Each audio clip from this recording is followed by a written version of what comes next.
was November of 2006 when I found out that my father was going to die. He came home from chemotherapy and he kind of just plopped down in the couch in a very uncharacteristic way. See, he was a house painter. Even though he was retired, he was so strong, so hardworking. And that was not like him.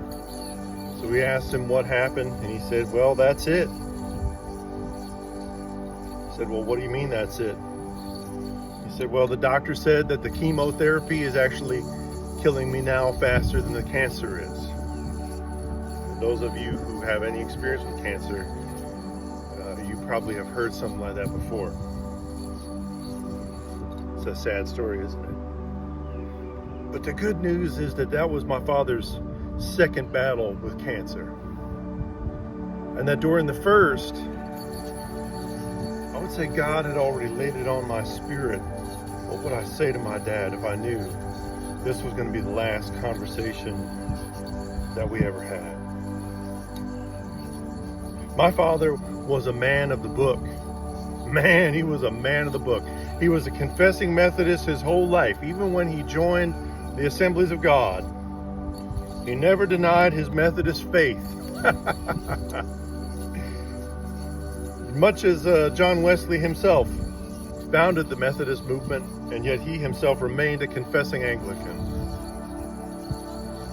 My father was born and raised in the Bible, loved the Bible. Big man for the New American Standard Bible.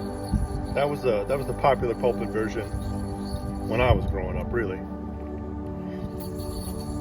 And his favorite verse was, "Seek and you shall find. Knock and the door shall be opened for you. Ask and you shall receive." That was his favorite verse. And like so many people who love the Lord, my father grabbed hold of one particular verse, one particular gospel verse. You know, Billy Graham, when he started out his career, he was much of an Ephesians 2:8, 2:9 guy. But as his career progressed, he became all about Acts 4:12. Neither is there salvation in any other, for there is no other name under heaven given among men whereby we must be saved. For my father, that verse was Romans 10:9, probably the best one of all. That if you confess with your mouth that Jesus is Lord and believe in your heart God raised him from the dead, you shall be saved. My father had a Jesus is Lord bumper sticker above his morning shaving mirror. And in remembrance of him, I still have to this day now a Jesus is Lord bumper sticker in my office. I remember when I was young and I asked him what it was about, and he said, "This is to remind me every day where all our strength comes from." But back to the subject at hand, what did I say to my father? I said that I loved my father. I said, "Dad, I love you, and I hope to be a dad like you are." That's when he broke out in tears.